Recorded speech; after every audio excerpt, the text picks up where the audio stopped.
ಇನ್ನು ಅಧಿಕೃತವಾಗಿ ಕದನ ವಿರಾಮವನ್ನ ಇಸ್ರೇಲ್ ಇನ್ನೂ ಕೂಡ ಘೋಷಣೆ ಮಾಡಿಲ್ಲ. ಇಸ್ರೇಲ್ನ ಬೀರ್ಶೇವ್ ನಗರದ ಮೇಲೆ ಇರಾನ್ ದಾಳಿ ಮಾಡಿತ್ತು. ಇದಕ್ಕೆ ಖಂಡನೆಯನ್ನ ವ್ಯಕ್ತಪಡಿಸಿದೆ. ಇರಾನ್ ಪೂರ್ಣ ಪ್ರಮಾಣದ ದಾಳಿಯನ್ನ ನಿಲ್ಲಿಸಿದ್ರೆ ಮಾತ್ರ ಕದನ ವಿರಾಮಕ್ಕೆ ತಯಾರಿ ಮಾಡಿಕೊಳ್ತೀವಿ ಅನ್ನುವಂಥ ಒಂದು ಮೈಂಡ್ ಸೆಟ್ನಲ್ಲಿ ಇಸ್ರೇಲ್ ಇದೆ. 12 ಗಂಟೆ ಬಳಿಕ ಕದನ ವಿರಾಮ ಜಾರಿ, ಈ ರೀತಿಯಾಗಿ ಇಸ್ರೇಲ್ ಘೋಷಣೆಯನ್ನ ಮಾಡಿದೆ. ಆದರೂ ಇರಾನ್ನ ನಡೆಯನ್ನ ಕಾದು ನೋಡಿ ನಂತರ ರಿಯಾಕ್ಟ್ ಮಾಡುವಂತಹ ತಂತ್ರದಲ್ಲಿ ಇಸ್ರೇಲ್ ಈಗ ಇದೆ.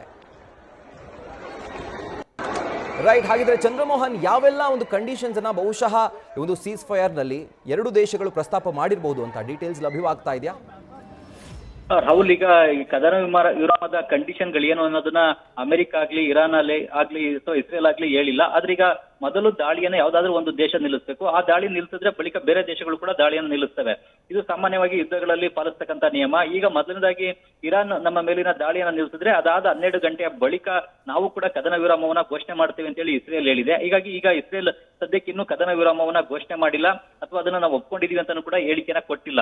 ಆದ್ರೆ ಈಗ ಇರಾನ್ ಈಗಾಗಲೇ ಕದನ ವಿರಾಮವನ್ನ ಘೋಷಣೆ ಮಾಡಿರೋದ್ರಿಂದಾಗಿ ಮುಂದಿನ 12 ಗಂಟೆಗಳಲ್ಲಿ ಇಸ್ರೇಲ್ ಕೂಡ ಈ ಕದನ ವಿರಾಮವನ್ನ ಘೋಷಣೆಯನ್ನ ಮಾಡುತ್ತೆ. ನಾವು ಕೂಡ ಇರಾನ್ನ ಮೇಲೆ ಇನ್ನು ಮುಂದೆ ಯಾವುದೇ ದಾಳಿಯನ್ನ ನಡೆಸೋದಿಲ್ಲ ಅನ್ನೋ ಒಂದು ಘೋಷಣೆಯನ್ನ ಇಸ್ರೇಲ್ ಕೂಡ ಮಾಡುತ್ತೆ. ಮುಖ್ಯವಾಗಿ ಈಗ ಬೀರ್ಶೇವ್ ನಗರದ ಮೇಲೆ ಇವತ್ತು ಮುಂಜಾನೆ ಮತ್ತೆ ಇರಾನ್ ಮಿಸೈಲ್ ಗಳ ದಾಳಿಯನ್ನ ನಡೆಸಿದೆ. ಈ ಮಿಸೈಲ್ ದಾಳಿಯಿಂದ 7 ಮಂದಿ ಇಸ್ರೇಲ್ ನಾಗರಿಕರು ಕೂಡ ಸಾವನ್ನಪ್ಪಿದ್ದಾರೆ. ಈ ಒಂದು ಮಿಸೈಲ್ ದಾಳಿಯೊಂದಿಗೆ ಈಗ ಇರಾನ್ ಕೂಡ ಒಂದು ಸಂಘರ್ಷವನ್ನ, ಯುದ್ಧವನ್ನ ಅಂತ್ಯವನ್ನ ಮಾಡ್ತಾ ಇದೆ. ಹೀಗಾಗಿ ಇಸ್ರೇಲ್ ಈಗ ಮುಂದಿನ 12 ಗಂಟೆವರೆಗೂ ಕೂಡ ಕಾದ್ ನೋಡುತ್ತೆ. ಮತ್ತೇನಾದ್ರೂ ಕೂಡ ಇರಾನ್ ತಮ್ಮ ಮೇಲೆ ದಾಳಿಯನ್ನ ನಡೆಸುತ್ತಾ ಹೇಗೆ ಅಂತ ಹೇಳಿ. ಮುಂದೆ ಯಾವುದೇ ದಾಳಿಯನ್ನ ನಡೆಸದೇ ಇದ್ರೆ ಆಗ ಇಸ್ರೇಲ್ ಕೂಡ ಈ ಕದನ ವಿರಾಮದ ಘೋಷಣೆಯನ್ನ ಈ ಮಾತುಕತೆ ಪ್ರಕಾರ ಈಗ ನ್ಯೂಕ್ಲಿಯರ್ ಮೇನ್ ಟಾರ್ಗೆಟ್ ಇದ್ದಿದ್ದು ಅಂದ್ರೆ ಈ ವಿಷಯಕ್ಕೋಸ್ಕರನೇ ಎಲ್ಲಾ ದೇಶಗಳು ಇರಾನ್ ಮೇಲೆ ಮುಗಿಬಿದ್ದಿದ್ದು. ಬಹುಶಃ ಈ ಸೀಸ್ ಫೈರ್ ನಲ್ಲಿ ಏನಾದ್ರೂ ನ್ಯೂಕ್ಲಿಯರ್ನ ಅಂಶ ಮೆನ್ಷನ್ ಆಗಿದ್ಯಾ? ರಾಹುಲ್, ಇದು ಈ ಒಂದು ನ್ಯೂಕ್ಲಿಯರ್ ಅನ್ನ ಹೊಂದಬೇಕಾ ಹೊಂದಬಾರ್ದಾ ಇರಾನ್ ಅನ್ನೋದ್ರ ಬಗ್ಗೆ ಈಗ ಅಮೆರಿಕ, ಇಸ್ರೇಲ್ ಯಾವುದೇ ಹೇಳಿಕೆಯನ್ನು ಕೂಡ ಕೊಟ್ಟಿಲ್ಲ. ಜೊತೆಗೆ ಇರಾನ್ ಈಗಾಗಲೇ ಸ್ಪಷ್ಟಪಡಿಸಿದೆ, ಅಣ್ವಸ್ತ್ರವನ್ನು ಹೊಂದುವಂತ ನಮ್ಮ ಪ್ರಯತ್ನವನ್ನು ನಾವು ಮುಂದುವರಿಸ್ತೇವೆ, ಅದನ್ನ ನಾವು ಕೈ ಬಿಡೋದಿಲ್ಲ ಅಂತ ಹೇಳಿ. ಹಾಗಾಗಿ ಈಗ ಇರಾನ್ ದೇಶಕ್ಕೆ ಇಸ್ರೇಲ್ ಮತ್ತು ಅಮೆರಿಕ ಏನೇ ಹೇಳಿದ್ರು ಕೂಡ ಅದನ್ನ ಕೇಳುವಂತ ಸ್ಥಿತಿಯಲ್ಲಿ ಇರಾನ್ ಇಲ್ಲ.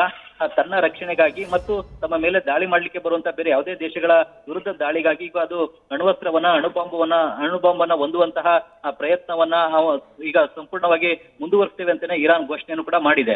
ಹೀಗಾಗಿ ಈ ಅಮೆರಿಕ ಇರಾನ್ ನಲ್ಲಿರುವಂತಹ ಪರಮಾಣು ಈ ಒಂದು ಅಣು ಸ್ಥಾವರಗಳ ಮೇಲೆ ಏನೇ ದಾಳಿ ನಡೆಸಿದ್ರು ಕೂಡ ಅದಕ್ಕಿಂತ ಮುಂಚಿತವಾಗಿನೇ ಅಲ್ಲಿದ್ದಂತಹ ಯುರೇನಿಯಂ ಎಲ್ಲವನ್ನು ಕೂಡ ಇರಾನ್ ಬೇರೆಡೆಗೆ ಶಿಫ್ಟ್ ಮಾಡಿತ್ತು.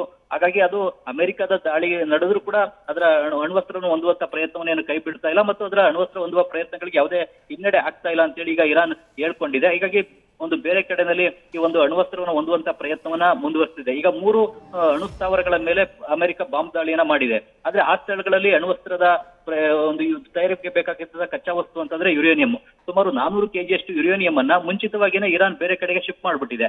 ಆ ಕಾರಣಕ್ಕಾಗಿ ಈಗ ಇರಾನ್ಗೆ ಇದರಿಂದ ಯಾವುದೇ ರೀತಿಯಾದಂತಹ ತೊಂದರೆ ಆಗೋದಿಲ್ಲ. ಅಣ್ವಸ್ತ್ರವನ್ನು ಹೊಂದುವಂತ ಪ್ರಯತ್ನವನ್ನ ಈಗಲೂ ಮುಂದುವರಿಸುವಂತ ಅವಕಾಶ ಈ ಒಂದು ಇರಾನ್ ದೇಶಕ್ಕೆ ಇದ್ದೇ ಇದೆ. ರಾಹುಲ್, ನ್ಯೂಸ್ ಫಸ್ಟ್ ನಿರ್ಭೀತಿಯಿಂದ ನಿಮ್ಮ ಪರವಾಗಿ.